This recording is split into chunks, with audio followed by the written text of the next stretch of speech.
Salam sejahtera Malaysia. Terima kasih kerana bersama-sama di dalam channel ini.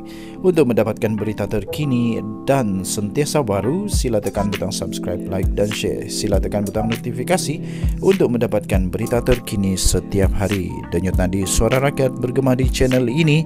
Kita akan mulakan berita terkini. Salam sejahtera Malaysia. Isu baru dari Barisan Nasional. Tak sedar diri agaknya, hanya dengan 2 saja wakil di Dewan Rakyat, tapi perasan besar. Macam mana 2 MP daripada MCA ni? Dia kan dalam kerajaan. Kenapa dia tidak mau mengundi? At least mengundilah, baru tahu kamu ni di sebelah mana, sama ada kamu kerajaan atau pembangkang. Jangan cuba-cuba berlakon saja hanya untuk dapat peruntukan, tidak berani keluar daripada kerajaan, jadi pura-pura sokong kerajaan. Tapi kali ini terkantoi lah. Bila ada dakwaan didapati bahawa kedua-dua calon daripada kedua-dua MP daripada MCA ini dikatakan didakwa tidak mengundi ketika RUU untuk MEVCOM, MAVCOM, pembubaran itu 2024 itu. Nasib baik menang juga kerajaan. Tapi yang pening kepala, yang hairannya, kenapa dia tidak mau sokong kerajaan? Kalau sudah tidak minat dengan kerajaan, keluar sajalah. Dua saja pun kamu punya calon, bukan ada apa-apa pun. Jadi kalau sudah tidak suka dengan Barisan Nasional, keluar sajalah daripada Barisan Nasional, bukan susah. Kalau tidak suka dengan kerajaan, keluar sajalah dengan kerajaan, daripada kerajaan. Jadilah pembangkang, gabunglah dengan PAS, gabunglah dengan Bersatu, bukan susah manapun. Kita tengok nanti siapa yang merana, siapa yang sengsara, siapa yang nanti tidak boleh bersuara. Bagus lagi dalam kerajaan. Yang saya heran, benda tu bukan melibatkan apa-apa keuntungan pun. Undi sajalah. Kalau mau undi kerajaan, undilah. Tidak mau undi kerajaan, undilah pembangkang. Bukan susah, kan? Okey, jadi tuan-tuan dan puan-puan yang dihormati sekalian, sekali lagi saya cukup respect dengan MP-MP yang cukup berani menyatakan keberanian mereka menyokong siapa. Itu barulah betul. Sokong saja mana yang mau disokong. Jangan berpura-pura. Ini pura-pura menyusahkan orang saja.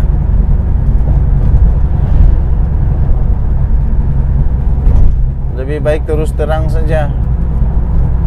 Kalau mau keluar daripada kerajaan, keluar sajalah. Kalau mau berpisah daripada Barisan Nasional, berpisah sajalah. Bukan ada apa pun. Jadi itulah. Malas saya mau ulas benda ni sebenarnya, tapi kawan minta ulas juga, jadi ulas sajalah. Soalan dia, adakah 2 MP MCA ini akan keluar daripada Barisan Nasional, keluar daripada kerajaan? Jawapan saya tidak. Diorang dah berani juga. Apa sangat kekuatan dirang dengan 2 tu saja? Diorang tidak berani punyalah. Syed Saddiq saja yang mempunyai keberanian maha hebat, tapi akhirnya maha hebat juga lah kena penjara. Sekarang Syed Saddiq sudah senyap. Apa kabar si Sadik pun tidak pasti. Kita jumpa lagi. Bye-bye. Salam sejahtera, selamat pagi. Sekali lagi, Perdana Menteri ke-10 Datuk Seri Anwar Ibrahim akhirnya dedah tipu daya pembangkang. Tipu daya pembangkang isu MAHB, GIP dan BlackRock. Rupanya tuan-tuan dan puan-puan, menurut PM10 itu tipu daya pembangkang dengan menggunakan isu MAHB dan GIP dan BlackRock. Kenapa tipu daya? Rupanya dulu-dulu pun sudah ada benda ni, tapi mari kita kongsi bersama-sama apa sebenarnya tipu daya. Ini daripada Harapan Daily, ditulis oleh Ahmad Mursyid. Ini salah seorang penulis artikel yang sangat-sangat saya suka. Pembangkang fitnah kerajaan jual hak Malaysia dalam MAHB kepada pelabur asing. Kalau dijual hak Malaysia, tentulah share kerajaan makin kurang. Cuba pikir itu dulu, no. Kalau anda memang bijak, anda akan faham. Kalau anda memang berpendidikan, anda akan faham. Kecuali anda tak bijak, anda tak faham. Kecuali anda tak berpendidikan, memang confirm anda tak faham. Cuba untuk nak hangat-hangatkan isu saja yang sendiri pun tak faham. Kalau dijual hak Malaysia, tentulah share kerajaan makin kurang. Ini makin bertambah banyak. Makin bertambah banyak. Dari 41% jadi 70% melalui KWSP dan Khazanah. Pembangkang tak pandai mengira kah? Pembangkang tidak pandai kira kah? Aduh, kesian juga pembangkang ini. Benda logik macam tu, simple macam tu pun tidak faham.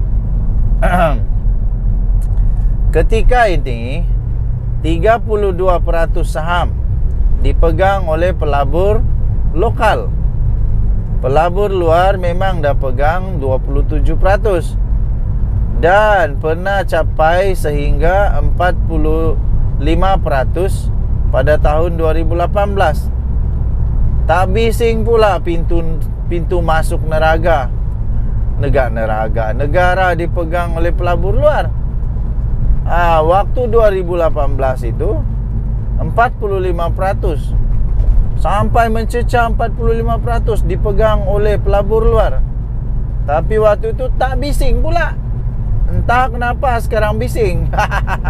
Selama ini dengan 41%, dengan 41%, bukan kerajaan kawal sepenuhnya MAHB pun. Tapi selepas ini MAHB akan balik semula kepada kawalan kerajaan dengan 70% pegangan saham.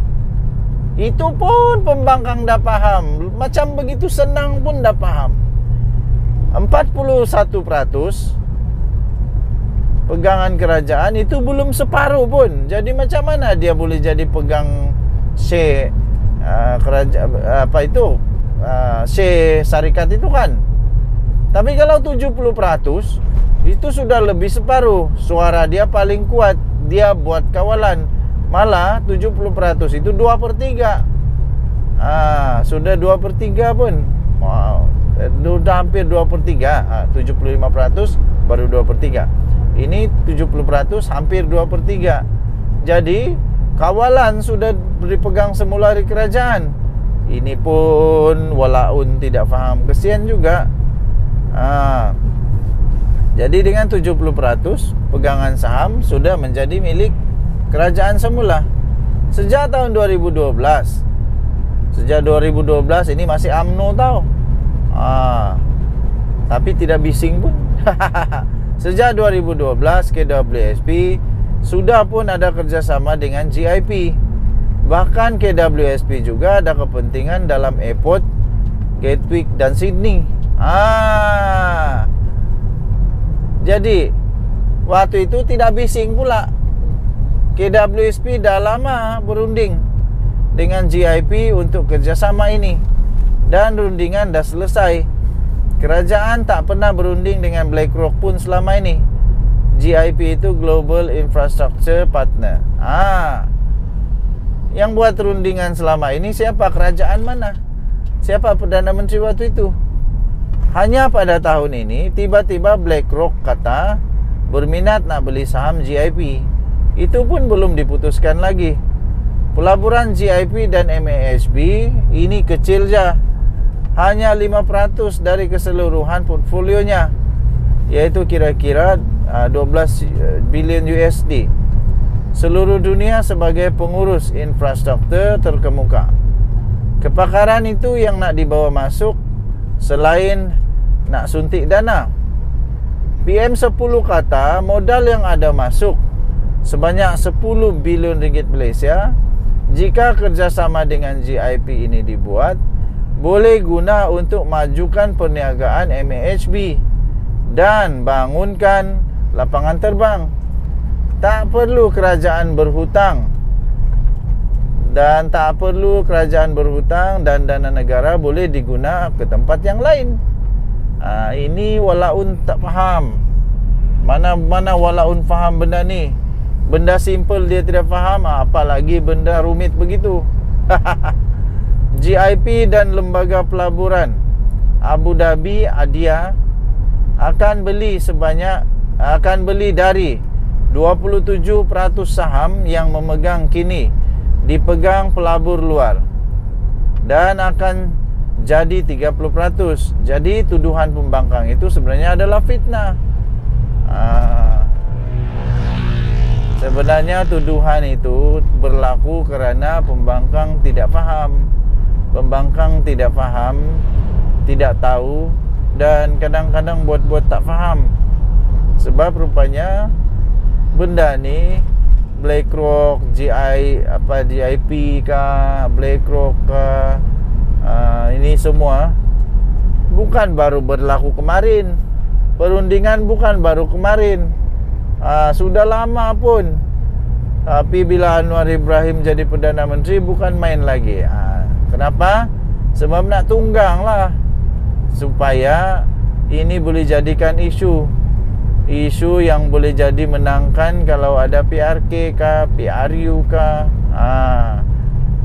Tapi sebenarnya yang ramai rakyat tidak tahu adalah benda ni bukan dari kemarin. Ini sudah lama berlaku. Okey, untuk dapatkan berita yang lengkap, sila layari harapandaily.com. Kita jumpa lagi. Bye-bye.